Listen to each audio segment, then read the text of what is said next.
autoridad. Esos tres elementos son los que gobiernan nuestra vida como iglesia. Y en este tiempo donde las cosas, mírenme, porque esto lo hablábamos en la mañana, esto que estamos viviendo, primero, no estamos terminando algo, estamos comenzando algo.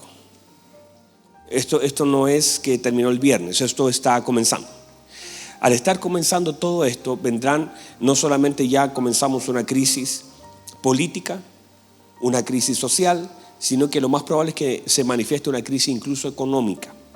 Dentro de todo eso y todas las crisis que nosotros hemos de vivir, nosotros debemos saber cómo podemos enfrentar las crisis que se vienen. ¿Por qué? Porque según el apóstol Pablo, y los tiempos del fin, vendrán días peligrosos. Y estos días peligrosos, entonces debemos saber enfrentarlos. Y yo no estoy diciendo esto para que usted se asuste, sino para que usted, algo que en realidad la Biblia establece desde el principio. Vendrán tiempos peligrosos. El Señor estableció, los discípulos le dijeron, porque uno espera la venida del Señor, pero en Mateo 24 los discípulos le dicen: dinos, ¿cuál será la señal del fin del mundo?, le preguntan. Y el Señor dijo: mirad que nadie os engañe. Y dice, porque vendrán, dice, engañadores. Y no solamente eso, vendrán, oirán, dice, de guerra, rumores de guerra. Dice, pero no, todavía no es el fin. Y comienza el Señor a dar un detalle. Por ejemplo, en Mateo 24, 36 habla acerca de la señal de la higuera. Dice, cuando de la higuera aprended, cuando sus ramas estén tiernas, saber que el verano está cerca. El Señor dijo, porque así como los días de Noé, así será la venida del Señor. Y comienza el Señor a darnos toda una luz acerca de la venida del Señor. Y dice, cuando oigáis de rumores, de guerra, y mire todo lo que aparece allí, terremotos, habrá consternación en los cielos, en la tierra, todo será sacudido. Dice, erguid vuestras cabezas porque vuestra redención está cerca. Estamos en ese tiempo donde las cosas han comenzado a ser sacudidas, no en Chile, hermanos, en todo el mundo. En todo el mundo. Y hay cosas que están, usted sabe, hermanos, estamos en los 70 años, ¿verdad? Ya estamos pasadito, incluso 71 años de lo que fue el 14 de mayo del 48, cuando Israel se constituyó como nación otra vez. O sea, la higuera floreció. Esa higuera que fue maldecida, que se secó, volvió a florecer. Y el Señor dijo, no, cuidado, que la generación 70 años no van a pasar. Entonces entendemos que en este tiempo estamos ya en un tiempo de gracia. No sé si alguien me está entendiendo. Estamos en un tiempo de gracia. Y el Señor establece que ahora entonces es donde empiezan a suceder algunas cosas. Y estas cosas vienen a sacudir la tierra porque tiene que prepararse el camino para la venida del Señor. Y juntamente como se prepara el camino para la venida del Señor, también se prepara la plataforma para la aparición del Hijo de iniquidad. Entonces todo eso está moviendo. Ahora, ¿cómo nosotros debemos enfrentar? Y el Señor nos dio en toda la Escritura ciertos lineamientos de las cosas que debemos estar conscientes y claros. El Señor dijo, lámparas, aceite, no pueden faltar.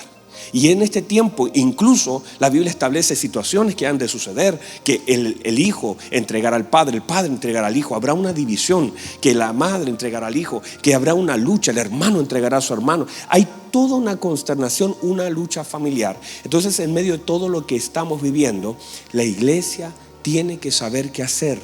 No podemos nosotros actuar en una forma equivocada, sino que tenemos que saber cómo conducirnos en este tiempo peligroso. Amén. Y saber también, por favor entienda esto, que todas estas crisis han de sacar, porque toda presión sacará de nosotros lo mejor o lo peor. Sacará a Cristo o sacará la carne, pero algo va a sacar. Entonces, en este momento nosotros podemos ver cómo el mundo está en un caos, y la pregunta es, ¿qué está haciendo la iglesia en sí?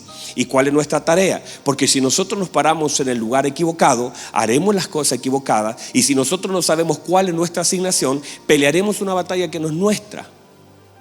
O estaremos haciendo algo que sí deberíamos hacer, no estaremos haciendo lo que deberíamos hacer, o estaremos lejos de la voluntad del Señor. Y qué peligroso, mis amados, es estar lejos de la voluntad del Señor. Cuando usted se aleja de la voluntad del Señor, pierde el respaldo de los cielos. Y por eso es tan importante saber qué debo hacer. Número 1, diga conmigo asignación. Vamos, diga conmigo asignación. Número 2, posición. Y número 3, autoridad. Esas son las tres cosas importantes que la iglesia debe entender en este tiempo. ¿Cuál es mi asignación? ¿A qué nos llamó el Señor? ¿Quién soy yo en Cristo? ¿Qué es lo que tengo que hacer? El apóstol Pablo le dijo, Señor, ¿quién eres? Y ahora le dijo, ¿qué quieres que haga? Fueron dos preguntas que el apóstol Pablo le hace al Señor para saber, número uno, no puedo hacer algo sin saber primero quién es Cristo. Entender que la revelación de Cristo en mi vida me hará saber ahora y pondrá todo el respaldo del cielo para el hacer. Que esa asignación es la tarea del Señor para mi vida. Es saber lo que tengo que hacer según el santo llamado que yo he recibido de parte de Dios. Asignación es lo que Dios quiere y espera que yo haga. Todos nosotros hemos sido llamados por el Señor. Cuando usted está aquí porque usted es un obrero del Señor. Porque el Señor comenzó a sumar obreros. Usted es un obrero y a cada obrero se le da una herramienta. Ayer, por ejemplo, los jóvenes salieron a limpiar las calles, pero necesitas herramientas para limpiar. En cada lugar donde el Señor nos deposita, también nos da herramientas para ejercer un llamado. ¿Están acá todavía? Entonces nos da herramientas para ejercer un llamado. Cada uno de nosotros hemos recibido dones, hemos recibido ciertos llamados, hemos recibido ciertas cosas que el entendimiento, míreme por favor, el entendimiento es clave para poder operar en el don que el Señor nos ha dado. Y todo esto tiene que ver con la operación de la iglesia de poder edificar el cuerpo de Cristo. Entonces nosotros estamos acá con una razón. Hemos sido llamados de las tinieblas. Se nos llamó, nosotros estábamos en tinieblas y se nos llamó. Nosotros no vinimos solos, a nosotros nos llamaron.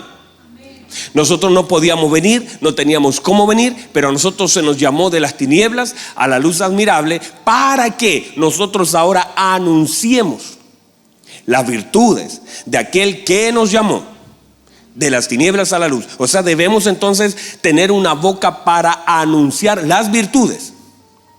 No podemos nosotros anunciar los defectos de los hombres. Nosotros fuimos llamados para anunciar las virtudes de Dios.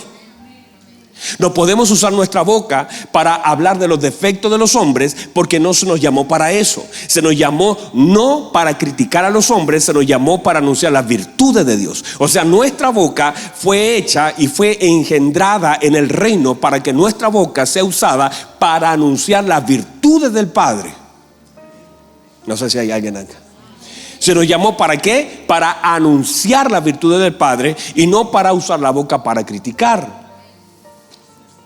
Si nosotros usamos mal los elementos que el Señor nos ha dado, nosotros no estamos siendo fiel al llamado del Señor. Y mire por favor que el Señor mide fidelidad. El apóstol Pablo dice, búscate a hombres fieles e idóneos.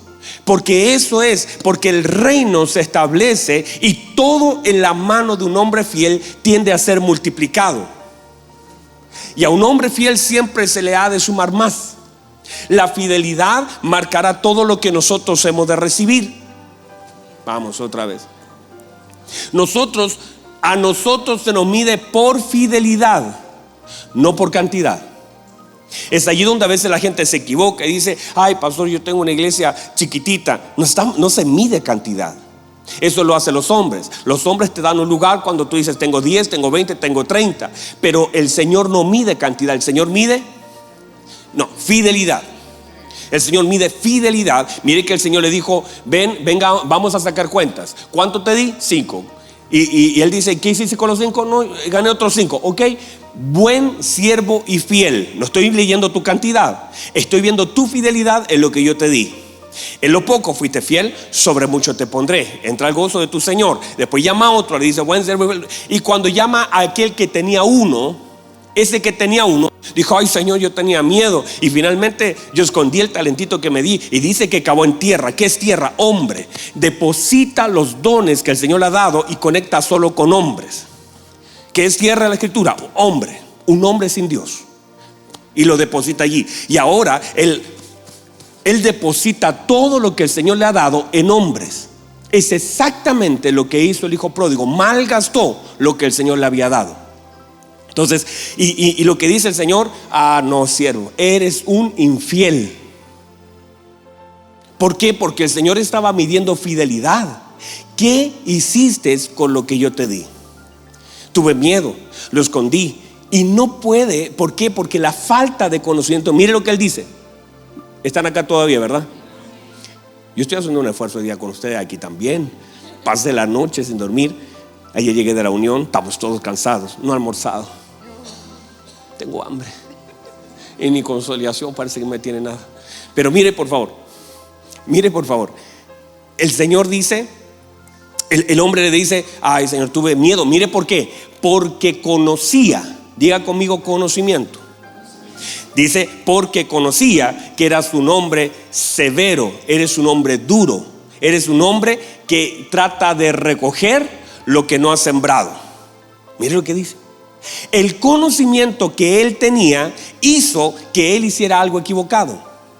El conocimiento que él tenía lo hizo hablar de forma equivocada y lo hizo actuar de forma equivocada. Míreme por favor.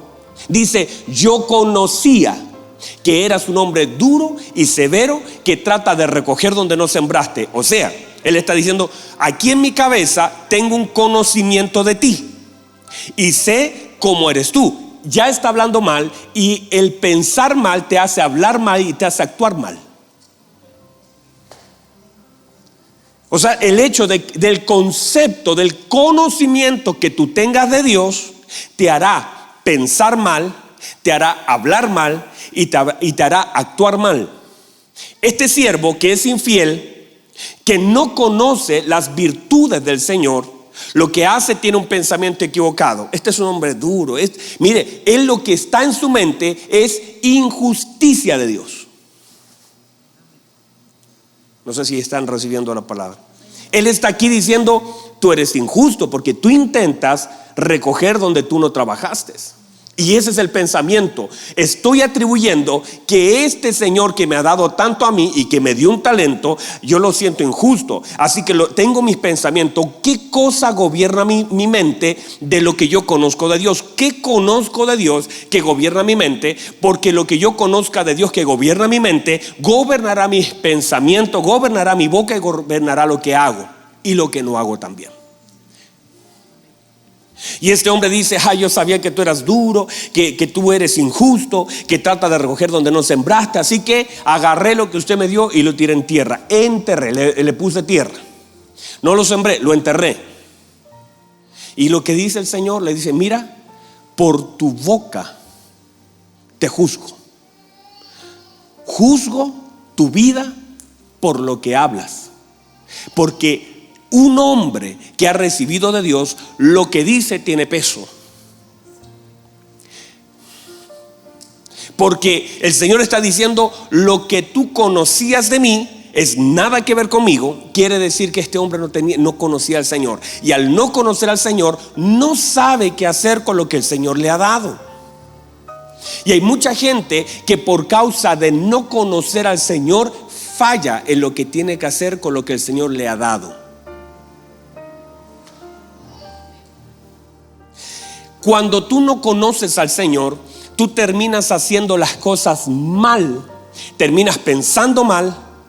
Mire por favor, terminas pensando mal con el Señor, terminas haciendo mal las cosas que el Señor te ha dado y terminas hablando mal. Y el Señor dijo, yo te voy a juzgar por tu boca. ¿Por qué? Porque de toda palabra que los hombres hablen, tendrán que dar cuenta el día del juicio. Por eso uno tiene que ser un administrador de las cosas que dice. Porque si usted entiende el peso que tienen nuestras palabras, ya no hablaría cualquier cosa. Vamos otra vez. Si nosotros supiéramos el peso por causa de la autoridad, note, cualquier palabra en la boca de una autoridad toma un peso. No me vaya a decir que no. Hace días atrás alguien dijo guerra, y eso yo lo puedo decir aquí, puedo decir guerra. Usted puede decirlo en su casa, pero por ser autoridad, la palabra equivocada en la boca de una persona puede causar un caos. Por eso, mire, no sé si me está recibiendo esto, pero cuando el Señor le dice a sus discípulos, tengan fe, pero la fe está conectada, debe estar conectada a la palabra. ¿Tienen fe? como un granito de mostaza. Pero si esa fe la conectan a una palabra, le pueden decir a ese monte: quítate. ¿Y por qué ese monte puede obedecer? Porque la palabra de un hombre de fe tiene efecto en aquellas cosas que son capaces de moverse. No sé si me explico. O sea, mi palabra, por el lugar que tengo de asignación, de posición y de autoridad, mis palabras no son inocentes. Por eso, cuando usted habla, no sé si alguien me recibe esto. Míreme, Noé sale del arca, planta una viña, se emborracha y de pronto él suelta una palabra de maldición para su hijo, por lo que haya pasado, lo vio desnudo, por lo que haya sido. Suelta una palabra de maldición sobre su hijo, y su hijo queda esclavizado a esa palabra.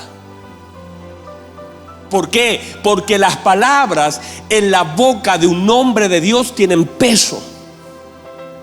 Por eso uno debe cuidar lo que dice, porque sus palabras tienen un peso por causa de la autoridad que tenemos en Cristo, por causa de la posición que tenemos en Cristo y por causa de la asignación que tenemos en Cristo. Mis palabras tienen un peso. Por eso yo no puedo ser liviano para hablar. Por eso yo no puedo soltar cualquier palabra. Porque mire, por favor, cuando el Señor le dijo, míreme, cuando el Señor habló a una higuera que no tenía fruto y dijo: nadie más coma nunca más de ti, y se secó. ¿Por qué se secó? Por causa de la autoridad, la palabra y la asignación de Cristo. Y la higuera se secó completamente. Quiere decir que mis palabras tienen poder para secar cosas y para dar vida a cosas.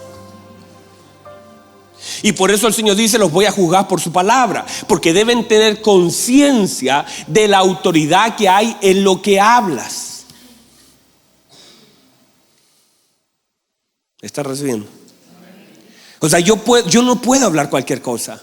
Yo no puedo soltar cualquier palabra. Hay palabras que no pueden estar en mi boca, porque Él dijo, el Señor: te he puesto, Jeremías, para que por tu palabra puedas plantar, y te he puesto para que con tu palabra puedas arrancar. Y entonces, cuando nosotros tenemos conciencia de quiénes somos en Cristo, de nuestra posición en Cristo, de nuestra autoridad en Cristo, de nuestra asignación en Cristo, yo no voy a hablar cualquier cosa.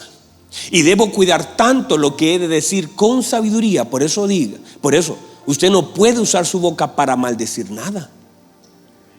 Ay, pastor, es mi enemigo. Ore por él, bendígalo. No pueden salir dos de una misma fuente. Entonces, desde mi boca, solamente por causa de mi posición en Cristo, por causa de mi asignación en Cristo y por causa de mi autoridad en Cristo, eso es pesado. Por tu boca te juzgo. Lo que acabas de decir es lo que gobierna tu mente, pero por lo que has dicho te voy a juzgar. O sea, ¿qué debemos hacer? Es entender el peso que tienen nuestras palabras desde la posición en Cristo. ¿Lo puede recibir? Entonces, por eso la iglesia en este tiempo, mis queridos hermanos, debe tener mucho cuidado con lo que habla. Y una de las cosas que he orado, y anoche oré mucho: Señor, yo quiero que usted me dé entendimiento para que mis palabras sean las adecuadas y sean las que usted me guíe a hablar. Porque yo no quiero hablar algo que esté fuera de la palabra del Señor y que pueda no ser asertivo para el tiempo en que nosotros vivimos. Si usted y yo hablamos, decimos, bueno, no, si son comentarios, la gente le da poco. Mire, todo lo que el Señor habla y todo, mire, la Biblia dice que todo fue creado por el poder de su palabra. Todo fue creado por el poder de su palabra. Y desde el principio la palabra fue usada de una forma correcta y de una forma incorrecta. Por eso la Biblia dice, mire qué hermoso, dice, con el corazón se cree, pero con la boca se confiesa para salvación. O sea, en tu boca puede estar la salvación de tu vida, si en tu corazón lo crees. En la boca, en tu oración, ¿usted cree que Dios le oye cuando ora? Pregunto, ¿usted cree que Dios le oye cuando ora? ¿Ustedes creen que Dios le oye? ¿De verdad que creen? Bueno, les oye cuando oran y les oye cuando hablan. Y ambas cosas para Dios son importantes. Le oye cuando usted habla con Él, pero también le oye cuando usted habla con otra persona. Y el Señor dice, mire, si usted me niega delante de los hombres, ocupa su boca para negarme, como no es inocente su palabra, en el cielo yo lo niego delante del Padre.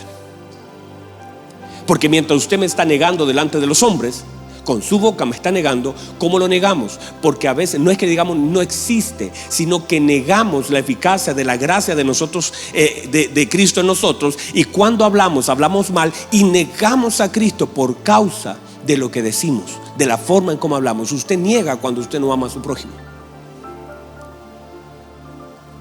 Usted niega cuando habla mal de alguien. Usted niega. Mire lo que dijo. Pedro dijo, yo no lo conozco. Me vas a negar. No sé quién es, dijo. Inmediatamente. ¿Por qué? Porque las palabras tienen un peso. Yo quiero que usted se vaya con eso. Nuestras palabras tienen un peso. Y que el Señor, tanto como está atento al clamor de sus hijos, está atento a las conversaciones. Mire que tenemos un ojo que todo lo ve. Y ve lo que escribimos, y ve lo que hablamos, y ve lo que pensamos, y ve lo que sentimos. Por eso debemos nosotros tener un corazón recto delante del Señor. Y mire lo que decía el salmista David. Decía, Señor, examina mi corazón y ve si hay perversión en él. Porque llega un momento en que David decía, yo ya no sé, yo lo examino, puede ser que sí, puede ser que no, pero al final decía, Señor, examina mi corazón y vea si hay perversión en él. O sea, quiero que te metas más adentro de lo que yo puedo meterme, y quiero que puedas ver mi corazón y pesar las intenciones de mi corazón. Tenemos una asignación, tenemos una posición, y por causa de eso tenemos una autoridad. Y cuando nosotros nos salimos de esa autoridad, de esa asignación, y ahí lo vemos en la historia del hijo pródigo. La historia del hijo pródigo nos muestra un hijo que tiene un lugar en la casa del padre, que tiene una herencia en la casa del padre, que tiene una posición en la casa del padre, pero fuera de la casa del padre no significa nada para nadie. Un hijo que dentro de la casa del padre tiene herencia, es jefe, trabaja, sirve, tiene todo, pero fuera de la casa del padre no hay ningún reconocimiento de él, y a nadie le da, y a todo le importa nada lo que le pasa a él. ¿Por qué? Porque se sale del lugar de su asignación. Y cuando uno se sale del lugar de su asignación, pierde autoridad. No sé si me explico. Ya no tienes autoridad. Mire lo que él dice: en la casa de mi padre hay jornaleros, ellos tienen abundancia de pan, yo me estoy muriendo. Pero si yo soy un hijo allá, cuando yo me muevo de la autoridad del padre, me muevo de la cobertura del padre, yo pierdo todo lo que yo tenía en casa. Es lo mismo. Mire, cuando Sansón fue llamado, están acá conmigo todos. Yo sé que todos están luchando ahí, hermanos. Yo estoy dando mi lucha aquí con ustedes. Algunos están pero tremendo atentos. Ella estaba tan enfermita, el Señor la ha levantado. Bendito sea el Señor. La mujer del Señor hermosa. Estaba tan enfermita, el Señor la levantó. Entonces me gozo al verla, porque nosotros mismos fuimos testigos de todo lo que estaba la cosa tremendo. Pero el Señor la ha levantado, ¿verdad? Wow, y mire, ya camina. Ella no podía moverse. Santo, Dios dice que quiere bailar algo. Luego, bueno, vamos a ver si. Por eso me da alegría y me gozo que estés aquí, mi hija. Me alegro mucho, mucho, de verdad. Wow. Sansón, mire, Sansón fue llamado, nace de un vientre estéril. Su madre, una mujer que tenía un vientre estéril, el Señor levanta a Sansón para juzgar a Israel por 20 años. Y dentro de eso, el Señor le da parámetros y le dice: usted tendrá autoridad en la medida que esté bajo los parámetros, porque toda autoridad tiene parámetros. Si salimos de ese lugar, perdemos autoridad, perdemos asignación, afectamos. Si nos movemos de la posición, afectamos nuestra condición. Y hay mucha gente que dice: Señor, ¿por qué? Y es porque está descalibrado, está fuera de posición. Hay gente que está diciendo: Señor, ¿por qué me pasa esto aquí? Te pasa porque está fuera de posición. Hay gente que dice Señor, y usted puede pedirle la oración a toda la gente, pero si usted no se calibra y vuelve a la posición que el Señor le dio, eso nada va a cambiar. Las cosas van a ser afectadas, usted va a afectar a la gente. Cuando usted toma el camino de alejarse de la voluntad del Señor, todo lo de usted y todo a su alrededor va a ser afectado. Sansón, míreme por favor. Sansón está en un momento, es levantado como un juez de Israel que lo jugó 20 años. El problema de Sansón es que Sansón recibió autoridad, tenía una asignación y tenía una posición. Era un juez de Israel, tenía que defender y juzgar a Israel y tenía una posición. Debiese mantenerse en esa posición, sin cortarse el cabellito, sin tomar nada, alcohol, nada de eso, sin tocar nada inmundo, sin tocar nada muerto. Todo eso era parte de lo que era el pacto nazareo. En medio de eso, Sansón equivocadamente comienza cada vez a alejarse más. El corazón de Sansón lo comenzó a alejar, y lo alejó tanto que donde estaba su fuerza, que era en su cabeza, en su cabello, que lo tenía en la obediencia a Cristo, él pone su cabeza en las piernas de una Dalila, que es una mujer filistea que lo engaña, y termina Sansón siendo un hombre que estaba para juzgar, termina ciego, termina sin fuerza, termina calvo y termina moliendo para los filisteos. Y la Biblia dice que los filisteos hacían burla de él, y dice: diviértanos, Sansón, porque eso que era el enemigo. Y mucha gente termina en el lugar donde Dios nunca lo quiso tener, por causa de no asumir mi posición, por causa de no cumplir mi llamado, por causa de salirme, descalibrarme de donde Dios me quiere tener. Y a veces todo eso, sin darnos cuenta, nos afecta a todos nosotros. Entonces, mis amados, reciba esto, por favor. Usted y yo, por causa de Cristo, hemos sido llamados. No nos llamó un pastor. El Señor en la eternidad nos llamó. Joel dijo, y Joel fue alcanzado. El Señor dijo Pedro. El Señor dijo Ingrid. El Señor dijo Ibis. Y el Señor nos llamó. Y nosotros acudimos porque la Biblia dice que las ovejas oyen la voz de su pastor. Y nosotros fuimos llamados por el pastor y acudimos y vinimos. Ahora Él nos llamó. ¿Para qué? Filipenses dice: para esto fui alcanzado, para alcanzar lo que sin Cristo jamás podía alcanzar. El apóstol Pablo entonces entiende que él fue llamado a cumplir un propósito. Usted también. Usted no fue llamado para venir un día domingo a una reunión. Usted no fue llamado para que el día domingo un pastor esté media hora gritándole. Usted fue llamado para cumplir una posición en Cristo, y para anunciar las virtudes de aquel, y para predicar el evangelio, y para que a través de su boca muchos puedan conocer a Cristo. Usted fue, hermano, no lo metieron en una religión, lo metieron en una familia. A usted no lo metieron a una religión. Ahora de católico serás evangélico. No, usted estaba muerto, a usted le dieron vida y a usted lo sentaron como a un Lázaro en la mesa de una familia.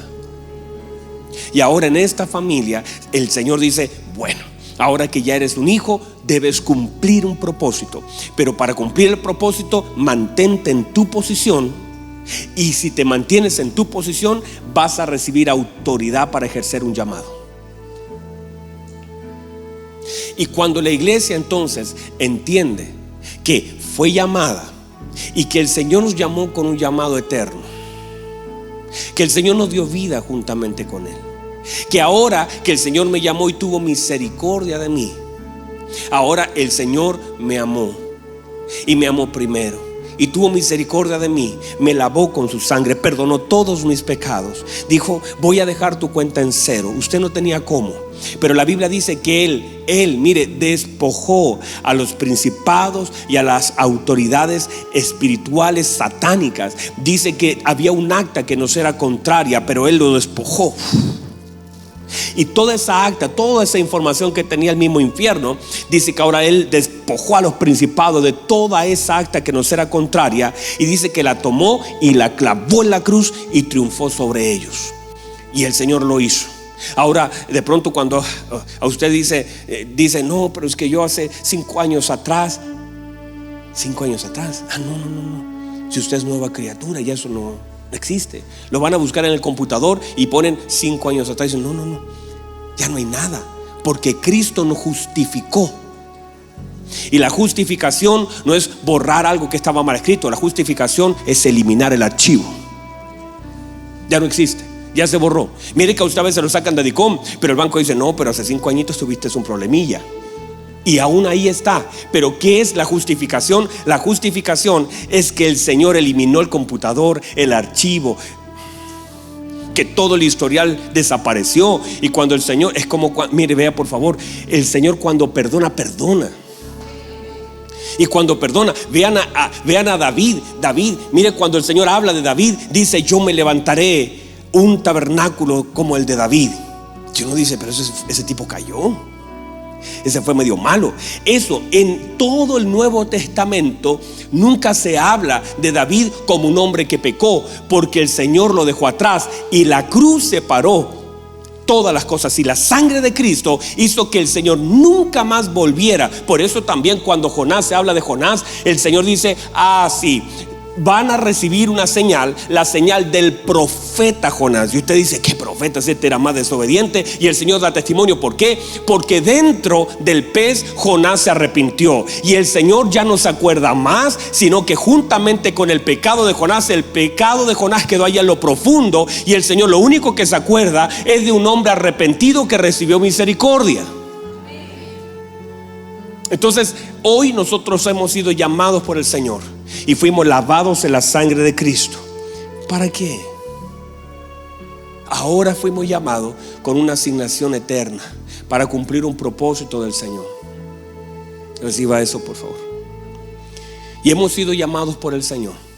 Y ahora que fuimos llamados, el Señor nos asigna un lugar de funcionamiento, y que debemos estar parados en la voluntad del Padre. Si usted no se para en la voluntad del Padre, usted no tendrá la autoridad del cielo. Y hay gente que dice, oiga, yo hago cosas y no me funciona así porque está descalibrado. Tiene que estar conectado a la fuente. Y si usted está conectado a Cristo, el Señor dijo, hasta ahora nada habéis pedido. Pidan y se les dará. Cuando no estamos calibrados, le va a pasar lo que le pasó a los discípulos. Trajeron a un endemoniado y ellos oraron y dijeron, no. Y pasaron una vergüenza, hermanos. Y resulta que el padre de aquel muchacho le dijo, tus discípulos no pudieron echar al demonio de mi hijo. ¿Y por qué? Dijo, es que les falta.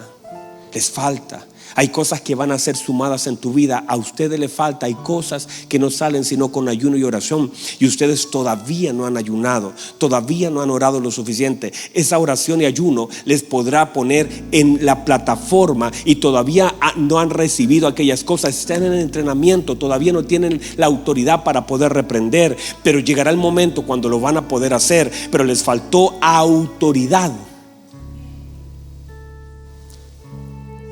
Y eso se nota porque a veces pasamos vergüenzas. Y hay mucha gente que comienza algo, mire, hay mucha gente que comienza a construir algo que Dios nunca lo mandó a hacer. Hay mucha gente que comienza, incluso lo ministerial, a levantar ministerios que nunca funcionan. Hay gente que comienzan a levantar llamados que Dios nunca mandó a hacerlo. Y la gente lucha, y la gente se esfuerza, y la gente empuje, la gente sabe lo que genera eso, es frustración, porque quieren que Dios haga algo que Dios nunca los mandó a hacer.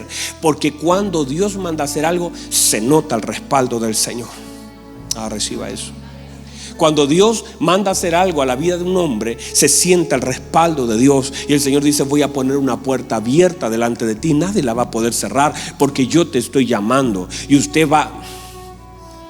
Cuando usted siente un llamado del Señor y el Señor lo llama, usted mete la pala en el mismo lugar donde otros hicieron un hoyo de 10 metros, y usted mete la pala y le sale agua. ¿Por qué? Porque se ve el respaldo respaldo del Señor.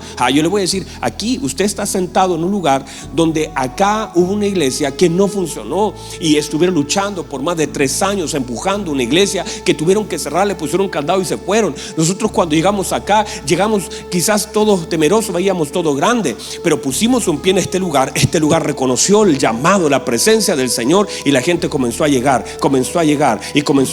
Hicimos un servicio, se nos llenó, hicimos otro servicio, se nos llenó, hicimos un tercer servicio, se nos llenó, vamos en el cuarto servicio. ¿Por qué? Porque hemos visto el respaldo de Dios, porque lo que Dios llama lo respalda. Y hay una evidencia de llamado. No estás así con los brazos abajo, porque Dios no llama a alguien para matarlo, llama para usarlo, para hacer una extensión de su gloria. El Señor dijo: entren a las casas, y cuando entren a una casa, decid paz, porque aquello que portan ustedes simplemente son una extensión de lo que yo le he dado para la vida de otros.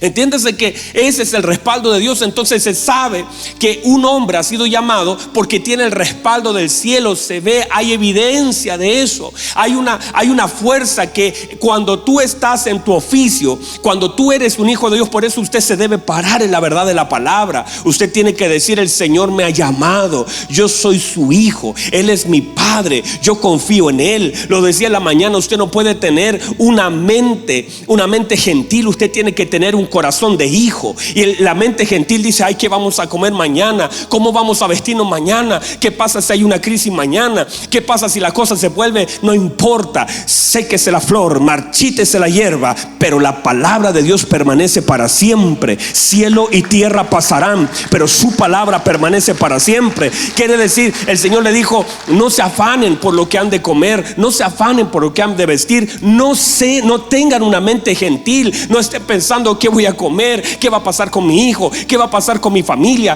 ¿Qué va a pasar con el pago del arriendo? Porque los gentiles buscan. El Señor dijo: no vayan a tener una mente gentil diciendo ¿qué hemos de comer? No se afanen ni estés en ansiedad, dijo el Señor. No se vayan a afanar, no tengan una mente gentil: ¿qué comeremos? ¿Qué vestiremos? Dijo, porque eso lo buscan los gentiles. Miren, dijo el Señor, por favor, miren las aves del cielo. Miren las aves del cielo. Ellas no recogen, ellas no tienen granero, pero mi Padre las alimenta. Miren los lirios del campo. Os digo que Salomón con toda su gloria no pudo vestirse, y eso dura un día. En la mañana nace hermoso, al otro día muere, lo tiran al fuego. Dijo: y ustedes valen mucho más. Por eso mi Padre sabe de qué tenéis necesidad. No se afanen, no tengan una mente gentil para pensar que hemos de vivir mañana, porque todavía mi Padre tiene cuervos, todavía mi Padre tiene maná, todavía mi Padre tiene provisión, todavía mi Padre sabe cuántos cabellos tienen en la cabeza. Mi Padre conoce cada una de sus necesidades, y ustedes valen más que los pajaritos, ustedes valen más que las aves. Ustedes son hijos de Dios, tengan mentalidad de hijos. Y usted manifiesta la mentalidad de hijo en la medida que manifiesta la confianza al Padre. Su conocimiento del Padre le da seguridad como hijo. Y usted va a mostrar mentalidad de gentil o va a mostrar corazón de hijo. Y en este tiempo y en la medida de lo que venga, se va a manifestar quién es usted. Porque llegará el día, mis queridos hermanos, y lo dije durante la mañana, en que este galpón lo vamos a tener que cerrar. Que nos van a poner un letrero muy grande afuera que dice clausurado. Ya no pueden hacer reuniones, porque para allá va la iglesia. A la iglesia le van a poner, no está todas las iglesias, le van a poner un cartel que diga clausurado.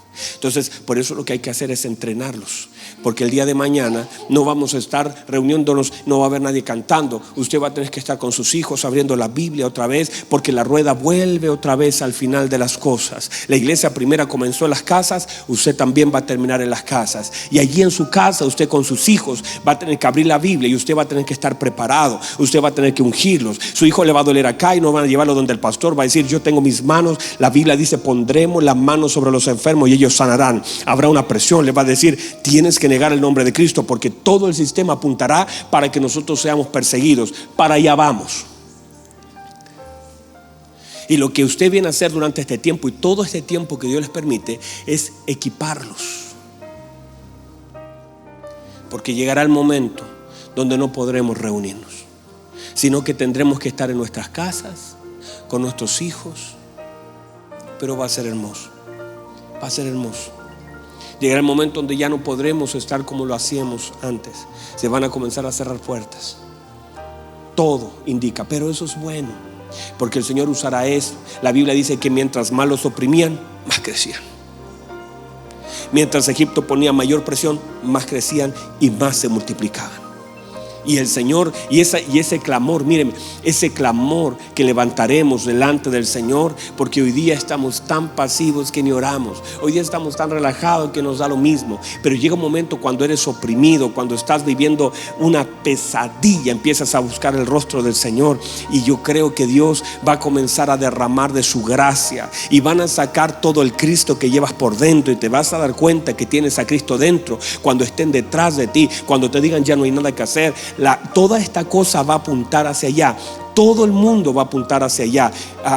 Emi me estaba diciendo recién, Emi, un muchacho, un amigo de nosotros, está allá en Irak. En Irak está predicando la palabra de Dios. Está durante 10 días predicando la palabra del Señor. Dice, acá hay un hambre por el Señor. Los islámicos ya no están conforme con su religión. Dicen, esto no nos llena, no nos toca. Y Emi toca la guitarra, y mientras toca la guitarra, la gracia del Señor comienza a tocar a los niños. Ellos dicen, ay, algo pasa con... ¿Por qué? Porque cuando la presencia de Dios está en nosotros, vamos a impartir esa presencia a otras personas. Llegará al vecino a decir, vecino, yo sé que usted es un hijo de Dios, yo tengo a mi hijo enfermo. Y usted va a decir, yo nunca he orado por un enfermo, pero Dios lo va a respaldar y lo va a sorprender. Se va a dar cuenta que hay una gracia tan grande en usted. De pronto su vecino va a decir, tomaron detenido a mi esposo, yo no sé qué hacer. Y usted pondrá las manos, y usted será el consuelo para toda una generación. Sus hijos verán como usted comienza a brillar bajo la unción del Espíritu Santo. En la casa se va a transformar en un tiempo de adoración tan hermoso, y se cumplirá la palabra: vuestros hijos profetizarán,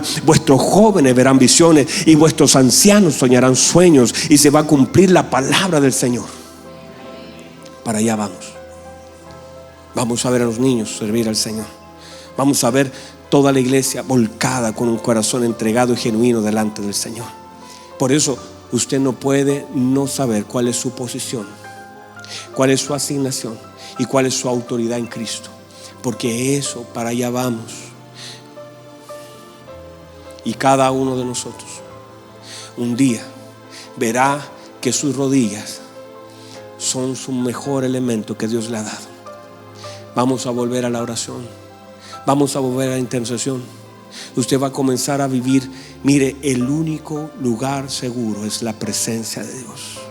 Se va a dar cuenta que el único lugar de sanidad para usted es la presencia del Señor, y allí encontrará toda la sanidad de su vida. Incline su rostro, por favor, ahí donde está. Vamos a cerrar ese tiempo. Vamos a cerrar ese tiempo. Incline su rostro. Y oiréis de guerra y rumores de guerra. Los cielos serán conmovidos. Se levantarán falsos cristos. Cuando veáis todas estas cosas, erguid vuestras cabezas, porque vuestra redención está cerca.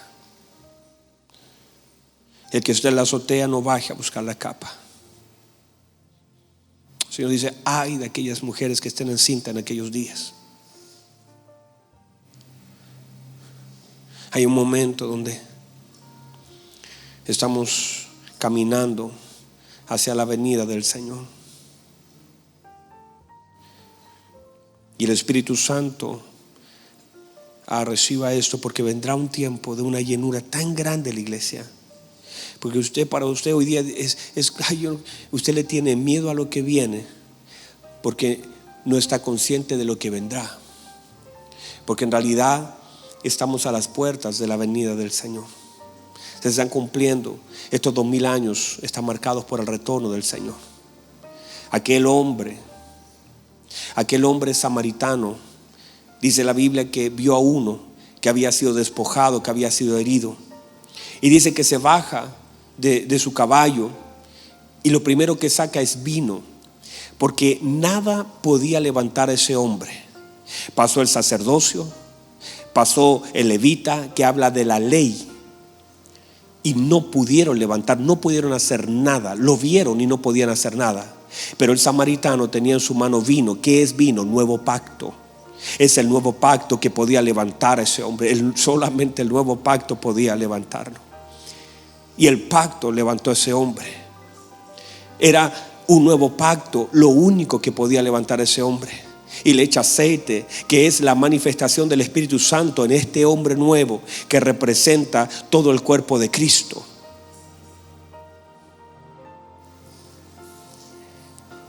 Y la Biblia dice que lo toma y lo lleva al mesón y le dice: cuídamelo durante 2 días, te doy 2 denarios para que lo cuides, y cuando regrese después de 2 días te lo pagaré sin gastar además.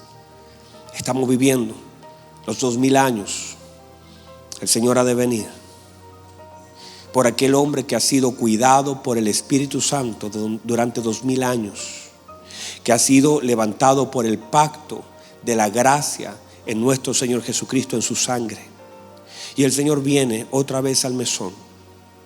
Vendrá otra vez a este mesón que representa esta tierra, y vendrá a buscar y vendrá a pagar a cada uno según sea su obra. La iglesia no debe mirar con miedo lo que viene. La iglesia debiese mirarlo con gozo y alegría. La Biblia dice que el Espíritu y la iglesia dicen: ven, Señor Jesús. Y usted en este tiempo, la Biblia dice: el que sea santo, santifíquese todavía. Este es un tiempo de gracia. Este es un tiempo de gracia donde usted debe predicarles a otros. Este es un tiempo de gracia donde usted debe orar sin cesar, donde usted, como una virgen esperando al Señor, su lámpara debe estar llena de aceite. Llénese de aceite. No se vaya a quedar sin aceite, porque hay muchas personas que en este tiempo manifiestan que tienen lámpara, que es la palabra de Dios, pero carecen de aceite, que es tipo del Espíritu Santo, y ya no alumbran, porque la lámpara no funciona sin aceite. Llene sus vasijas. Y la única forma de llenar la vasija, enciérrese en su cuarto con sus hijos y vea cómo el Señor comienza a llenar su vasija. Y si llena su vasija, la Biblia dice que aquel que anda en luz no tropieza. Llénese del Señor. Todavía hay aceite disponible. La pregunta: ¿hay vasijas disponibles? Todavía se puede multiplicar el aceite, pero tienes que estar disponible, tener vasijas. Meta a tus hijos al cuarto. Meta a tu familia. Hay pastores que mis hijos no oran, pero si los metes en oración, ellos entran contigo. Reciba eso. Mis hijos no conocen al Señor, mi esposo no conoce al Señor, mis padres no conocen al Señor, no quieren meterse al cuarto. No importa, si entras tú, los llevas a ellos. Si entras tú, cuando tú entras, tú cargas toda la asignación de Dios, porque entienda, asignación de Dios es todas las personas que Dios puso a tu alrededor. Asignación de Dios es toda persona que Dios conectó contigo. Y muchas veces hoy vas a entrar sola a ese cuarto. Hoy vas a entrar solo a ese cuarto. Vas a decir: Señor, mira, no hay nadie a mi alrededor, pero en realidad traigo en mis labios a mi hijo, traigo a mis labios a mi hija, traigo en mis labios a mi padre, traigo en mis labios a mi padre. Y aunque ellos no están aquí, los traigo cargados en mis labios y hablo sobre ello y bendigo la vida de mi familia, bendigo a mis padres. Hoy no están aquí en este cuarto, pero van a estar. Yo los estoy trayendo en el Espíritu, yo los estoy cargando en la fe. Con la fe los estoy metiendo a un cuarto. Ellos hoy día no quieren entrar, pero por la fe los estoy metiendo a un cuarto, los estoy metiendo en un arca, los estoy involucrando en este proceso. Ellos no quedarán fuera. Padre, usted me ha dado familia para alcanzarla para Cristo, y estoy a través de mi fe atrayendo en el nombre de Jesús a este cuarto. Ellos no quieren entrar, Señor, pero yo y mi casa serviremos al Señor, y su palabra dice que si creo yo, toda mi casa será alcanzada. Y estoy creyendo por mi familia, estoy creyendo por mis padres, estoy creyendo por mis abuelos, estoy creyendo por mis nietos, estoy estoy metiendo a mi familia a un cuarto. Oh, aleluya. Aleluya. Métalos allí en oración. Y el padre, porque alguien tiene que orar por aquellos. ¿Cómo irán si no hay quien les predique? ¿Cómo invocarán el nombre de quien no han creído? Alguien tiene que meterse al cuarto a creer por otro. Alguien tiene que meterse a creer por un Samuel. Alguien tiene que clamar por una hija que está enferma. Alguien como una sirofenicia tiene que decir: mi hija está atormentada, pero usted tiene una palabra. Alguien se tiene que meter al cuarto. Esa niña no podía, la hija de Jairo no pudo clamar, pero tenía un padre que sí podía. Oh, reciba eso. Lázaro no podía pedir nada porque se murió, pero sus hermanas mandaron a buscar a Jesús. Porque Dios ocupa la vida de aquellos que Dios asignó a nuestro alrededor, para que podamos ser alcanzados por la fe de otros. Y Dios quiere alcanzar a tu familia por medio de tu fe, pero tú tienes que creer dentro del cuarto, porque son asignación. Y entienda, usted tiene una asignación, usted tiene una posición y usted tiene una autoridad. Y todo lugar donde Dios nos dio asignación, nos dio una posición allí y nos dio una autoridad. Por eso Josué dijo: yo y mi casa serviremos, porque entiendo mi asignación, entiendo mi posición y entiendo la autoridad que tengo sobre mi casa.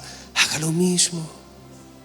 Y él decía: santificaos hoy, porque Jehová hará maravillas mañana. Porque todo lo que hoy día santificas tú por medio de la oración, mañana lo cosechas en maravillas, en cosas que asombran a aquellos que lo ven, que ven, y espantan a aquellos que los oyen. Padre, en el nombre poderoso de Jesús, por favor, asume un lugar. Tú eres una asignación de Dios para la casa, para tu familia. El hijo pródigo no podía volver sin la ayuda de la fe del padre. El hijo pródigo estaba tan perdido, pero la fe de un padre lo alcanzó. Y el otro hijo estaba tan herido que el padre lo fue a buscar. Porque siempre en una asignación hay una autoridad. Por favor, ora desde la posición que Dios te dio, desde la autoridad que el Señor te dio. Desde esa posición tú puedes llamar las cosas que no son como si fueran. Desde esa autoridad, hazlo en el nombre de Jesús. Entienda asignación. Esa gente que está a tu alrededor no es casualidad, Dios la puso allí. Y alguien tiene que creer por ellos. Padre, en el nombre de Jesús, oramos por aquellos, Señor, que no pueden clamar. Oramos por aquellos que no pueden creer. Oramos por aquellos, Señor, que hoy están lejos. Oramos por aquellos, Señor, que hoy están fuera del cuarto. Pero, Señor, los metemos al cuarto a través de la oración. Y pedimos, Señor, que su luz toque sus corazones. Y pedimos en el nombre de Jesús, desde nuestra posición de autoridad, entendiendo la asignación de esas personas a nuestra vida. Usted conectó a algunas personas con nosotros y lanzamos la palabra sobre ellos en el nombre de Jesús. Porque alguien tiene que creer por un hijo pródigo. Alguien tiene que salir a buscar a un hermano. Y Padre, en el nombre de Jesús oramos por ellos y creemos con todo el corazón que no quedarán fuera. Padre, que todo está preparado para ellos, pero usted usará nuestra fe para que ellos sean alcanzados. Desde nuestra posición, desde nuestra autoridad, oramos, Señor, y usted nos ha dado autoridad para creer. Usted nos ha dado autoridad para orar. Usted nos ha dado autoridad para, Padre, que ellos puedan ser alcanzados por el poder de su palabra. Diga la palabra y lo que está en mi casa será sanado. Diga la palabra y lo que está enfermo será sanado. Diga la palabra y lo que está agonizando tendrá que recibir vida, porque la palabra tiene el poder de tocar la vida de la gente. Padre, en el nombre de Jesús, hoy nos tomamos de esa palabra en el nombre de Jesús y nos tomamos creyendo en nuestra asignación, en nuestra autoridad, y desde nuestra posición, Padre, oramos del delante de su presencia, para que nuestra familia sea alcanzada, para que la gente que ha puesto a nuestro alrededor sea tocada por la palabra. Creo, Señor, que así es. Creo que así será, Padre. Y al día de mañana veremos los resultados de una fe inquebrantable, de una fe, Señor, que está, Señor, dirigida hacia usted, que nuestros ojos están mirando, Señor, su rostro. Padre, en el nombre de Jesús, puesto los ojos en Jesús, el autor y consumador de nuestra fe, conectamos nuestra fe a su nombre y creemos que todo lo que pidamos en el nombre de Jesús, que es el nombre por sobre todo nombre, de quien toma autoridad, Padre, hoy en el nombre de Jesús creemos que muchos serán alcanzados por la fe, por la asignación, por la autoridad, por la posición que usted nos ha dado. Y en el nombre de Jesús oramos por aquellos que no le conocen, oramos por aquellos que están lejos, oramos desde la posición. Usted nos ha hecho reyes y sacerdotes para nuestro Dios, y desde esa posición como sacerdotes intercedemos, y como reyes, Padre, gobernamos, tomamos autoridad. Padre, en el nombre poderoso de Jesús bendecimos, Señor, la vida de aquellos que usted ha puesto a nuestro alrededor, y creemos, Señor, que han de ser alcanzados por el poder de su palabra, Señor. Gracias, Señor, por estar aquí reunidos. Gracias porque mis hermanos han oído su palabra. Y si hay algunos aquí, Señor, que también eran hijos pródigos y que están aquí porque alguien oró por ellos, y hay alguien aquí, Señor, que alguien lo puso en algún momento de rodillas y en medio del dolor clamó, y ellos están aquí, te pido, Señor, que afirmen sus pasos, que caminen en pos de usted, mi Señor. Y bendigo la vida de mis hermanos que esta tarde han llegado a oír su palabra, y al oír su palabra, la palabra produce fe y la palabra produce vida. Gracias, Señor, bendigo su nombre, y hoy oramos creyendo en el nombre de nuestro Señor Jesucristo. Amén y amén. ¿Qué tal si todos juntos le damos un aplauso al Señor? Denle un aplauso al Señor y glorifique al Señor.